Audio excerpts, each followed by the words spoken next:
Hi, how are you doing? This is Pastor Cheryl. Happy Memorial Day. This is Memorial Day where absolutely everything is closed. It's a day that we as Americans remember our veterans. And some people go out to graveyards and decorate graves. I personally don't do that. Our family graves are way up in Wisconsin. They're like 350 miles away from where I live. And that is where the family is from, is up there in around Fond du Lac, Wisconsin. We're up from around that region. And it was a mostly German settlement, Swiss, Austrian. I think that when our family came here, through Ellis Island, they asked where the climate was similar to Germany or where they came from. And they told them Wisconsin. And so we ended up with a lot of German and Swedish people in Wisconsin and across the Midwest. We really did. And so thinking that it would be best if we go back to kind of what we were used to. Actually, no, the winters in Germany are mild. The winters usually here in the Midwest are horrendous. We have a cold snap of like 20 to 50 below with wind chill factor, and sometimes without wind chill factor. You think what that's like. And we've had a few warm winters, but we're expecting a mini ice age. With the global warming, we're expecting a mini ice age. Exciting, right? Maybe then the kids can go out there and build their snowman. But anyway, we are finishing up. This is a Bible study. We are finishing up John 19. Jesus' burial, verse 38.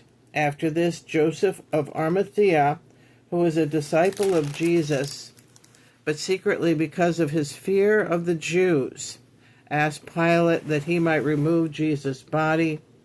Pilate gave him permission, so he came and took the body away. Nicodemus, who you knew was a personal friend of Jesus, who had previously come to him at night, also came bringing a mixture of 75 pounds of myrrh and aloe. They probably did not hear Christ tell them that he was coming back. People would just kind of like in one ear out the other. You know what I mean? They probably just weren't paying attention. They took Jesus' body and wrapped it in linen cloths, which we think that was probably provided by this Joseph of Arimathea, because the linen was of herringbone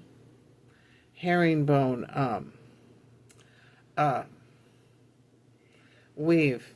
It was kind of more expensive than the regular weave. It was thought to last thousands of years in tombs. So they gave that to him. It was nice. It was a nice gift.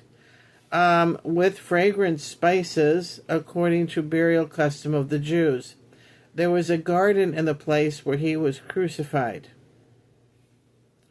They crucified him in a garden. Like this is a garden place that they crucify people. And this Golgotha, there was this rock formation on a cliff not far from there, or close by, and it looked like a skull. So that's why it was called Golgotha, place of the skull. A new tomb in the garden, no one had been placed in it. So this wealthy person gave him the tomb. Yeah. And that was nice of him. It was brand new. In order to cut out limestone rock, which they used for building material, they were cutting niches like hole type structures into this wall, this limestone outcropping, and then they were using it as tombs after they dug their way out and found, as much limestone as they wanted, and then they used them as tombs. That's just one of those little tidbits that you gain by reading. They placed Jesus there because of the Jewish day of preparation, and since the tomb was nearby. I mean, it was really nearby. They have the tomb now all wrapped up in marble, and the Church of the Holy Sepulchre, and it was really close by where, they have the hole of where the big tree, this big trunk, was dug and put in the ground, and then they hung Jesus, they think, on a crossbar that went on the top, and they had it all geared up with ropes and pulleys and stuff, and they nailed him to this big crossbar. It's like a T sort of shape. They don't think it was an actual cross. They think it was more of a T. And they had him up there. And so now they have discovered other kinds of crosses that they used to nail people to, like an actual X. But we won't get into that because it'll mess up people's faith in their jewelry, like little things like this, that we've had down through the ages. We've worn this stuff for ages. And so, but anyway, they had placed him there. It's interesting that they were not suspecting that, that he was going to come back.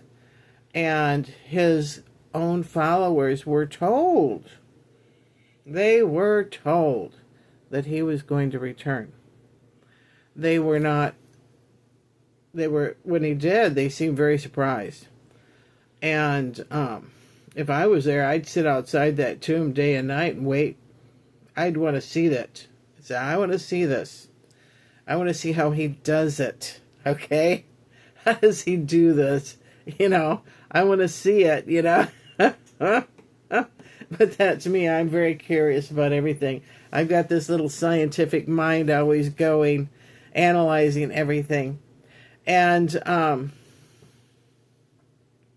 that's me. I have to analyze and look at everything. And there's a lot of people like that. They want to know. They really want to know. When I asked Christ, how did you do this? First when I saw the accounts of the shroud and how real it was, and that it was a three-dimensional picture of him, and it had a black eye, he had a black eye. They pulled out the center of his beard. His hair was just matted with blood. He had, scars all over him where they had hit him with this whip. And basically he died of blood loss. But when he returned through a light that was like an X-ray that went from, they said, basically the center of his spine and went out into his body. And it was ultraviolet light and X-ray. And it would have been an instant flash. Very instant. And the backside of him was not flattened out like it would be if he was laying down on something flat and hard like that cement, that stone slab. It was rounded as if he was floating. As if he was floating in a flash of light. This is interesting. So when I was looking at that, all of a sudden, a little flash of Christ appeared in my kitchen. And my first reaction is, how are you feeling? Wouldn't you ask that? Wonder if he was still carrying some of the same scars and holes and kind of suspended animation out there. It says, how are you doing? He goes, he's fine. He's fine. He's all healed up. That's what he said. He's all healed up. He's doing good. And that was my main concern. That he's well. It would be yours too, right? After looking at that shroud, a three-dimensional picture of him, and like as messed up as it was, as he was, you go like, oh my gosh, that's just terrible. It's like, anyway, we have run out of time. This little machine will just turn off, so please ring the bell and give me a thumbs up and subscribe. And we'll just see if we can get a lot of subscribers on this to keep this going, and to make it worthwhile. So anyway, we will be into the Synoptic Gospels next time around. Bye-bye.